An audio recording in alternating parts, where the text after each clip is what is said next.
नमस्कार, आप देख रहे हैं 4 PM बिहार और मैं हूं अभिषेक मिश्रा। देखिए, कहा जाता है कि जो दिखता है अक्सर वो होता नहीं है और जो होता है वो अक्सर दिखता नहीं है। दूसरी चीजों पर यह बात कितनी लागू होती है वो बात की बात है, लेकिन राजनीति पर यह बात बहुत हद तक लागू होती है, या यूं कहें कि पूरी तरह से लागू होती है। सियासत में वाकई जो चीज दिखती है वो होती नहीं है और जो होती है वो दिखती नहीं है। ऐसा ही कुछ हुआ है या होने जा रहा है, जिसको हम आपको बताने आए हैं। 2024 का लोकसभा चुनाव किस सीट से कौन लड़ेगा, किस सीट का क्या समीकरण है और वो समीकरण किसको फायदा पहुंचाता हुआ नजर आ रहा है, इस सब कुछ समझने की कोशिश हम कर रहे हैं। इस सारे गणित को समझने की कोशिश हम कर रहे हैं और आपको पहुंचा रहे हैं, आप तक पहुंचा रहे हैं, दर्शकों तक पहुंचा रहे हैं। अभी तक यह लग रहा था, इस बात की चर्चा थी कि 2024 का लोकसभा चुनाव आनंद मोहन की पत्नी लवली आनंद वैशाली सीट से लड़ेंगी। वैशाली लोकसभा सीट से वो सांसद रही हैं। अब पता नहीं लड़ेंगी नहीं लड़ेंगी, मैं नहीं जानता। हमारे पास खबर दूसरी है, हमारे पास जानकारी दूसरी है और उसकी एक पुख्ता वजह भी है। 4 PM हल्के में कोई बात नहीं करता और हल्की खबरें नहीं दिखाता।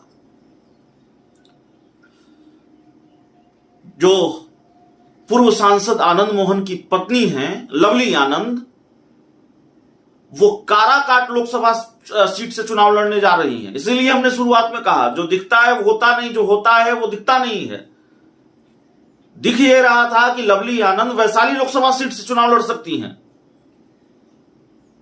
वैसे तस्वीर साफ नहीं है, अभी आधिकारिक ऐलान तो नहीं हुआ है किसी राजनीतिक दल की तरफ से। लवली आनंद को जिस राजनीतिक दल की तरफ से चुनाव लड़ना है, उस राजनीतिक दल की तरफ से भी ऐलान नहीं हुआ है कि वो काराकाट से ही लड़ेंगी या वैशाली से लड़ेंगी। हमारे पास जो जानकारी है उसकी बात हम कर रहे हैं। तो हमारे पास जानकारी यही है कि वैशाली लोकसभा सीट से नहीं लड़कर लवली आनंद काराकाट लोकसभा सीट से चुनाव लड़ सकती हैं। और काराकाट लोकसभा सीट से चुनाव लड़ने की वजह, और जाहिर है महागठबंधन के किसी भी राजनीतिक दल से लड़ सकती है, जेडीयू आरजेडी से लड़ सकती हैं। जेडीयू से लड़ने की उम्मीद है, जेडीयू की सीट है काराकाट सीट, वहां से महाबली सिंह जेडीयू के सांसद हैं। लेकिन नीतीश कुमार का प्लान यह है कि उपेंद्र कुशवाहा, जिनका लड़ना तय है काराकाट सीट से लोकसभा चुनाव, उपेंद्र कुशवाहा के खिलाफ लवली आनंद को मैदान में उतार दिया जाए। उसकी एक वजह है, वो भी हम आपको बताते हैं। उसकी एक वजह यह है कि उपेंद्र कुशवाहा जहां से चुनाव लड़ते रहे हैं काराकाट सीट, उस सीट पर 3.5 लाख कुशवाहा और 2.5 लाख राजपूत वोटर हैं। 2.5 लाख यादव, 1 लाख कुर्मी, 2 लाख मुस्लिम वोटर हैं। ये उस सीट का गणित है, जातीय समीकरण है, उस सीट का गणित है। और नीतीश कुमार को लगता है कि यहां उनका कुशवाहा उम्मीदवार उपेंद्र कुशवाहा के ग्लैमर के आगे टिक नहीं पाएगा। एक बात तो सही है कि उपेंद्र कुशवाहा के कद का दूसरा कोई कुशवाहा नेता नीतीश कुमार के पास नहीं है, जेडीयू के पास या महागठबंधन के पास नहीं है।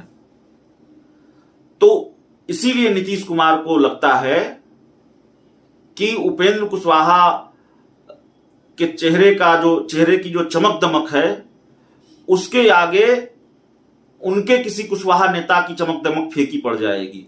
इसलिए नीतीश कुमार नए राजनीतिक समीकरण को साधने में जुटे हुए हैं।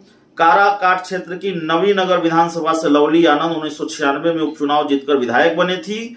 2 दिन पहले आनंद मोहन भी काराकाट क्षेत्र के दौरे पर थे और बस सुगबुगाहट शुरू हो गई है, चर्चा शुरू हो गई है। और हमारे पास जानकारी भी जो आ रही है वो भी यही आ रही है कि इस पर काम शुरू हो गया है, स्क्रिप्टिंग शुरू हो गई है। तो लवली आनंद अगर काराकाट लोकसभा सीट से उम्मीदवार होती हैं तो बहुत आश्चर्य नहीं होना चाहिए, बहुत हैरानी आपको नहीं होनी चाहिए, क्योंकि 4 PM ने आपको यह जानकारी पहले ही दे दी है।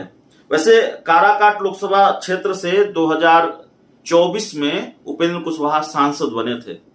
2024 के माफ कीजिएगा 2014 के लोकसभा चुनाव में उपेंद्र कुशवाहा सांसद बने थे और उपेंद्र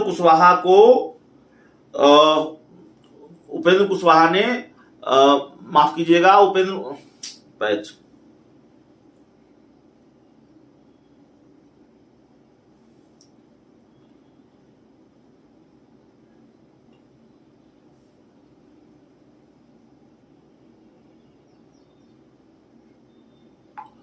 2014 में उपेंद्र कुशवाहा इस सीट से सांसद बने थे और 2019 के लोकसभा चुनाव में उपेंद्र कुशवाहा काराकाट सीट से हार गए। जेडीयू के उम्मीदवार महाबली सिंह ने यहां जीत दर्ज की और उन्होंने उपेंद्र कुशवाहा को 84,542 वोटों से हराया। तो ये काराकाट लोकसभा सीट का गणित है और बड़ी जानकारी यही है कि लवली आनंद अब इस सीट से चुनाव लड़ने जा रही हैं। बहुत बहुत धन्यवाद।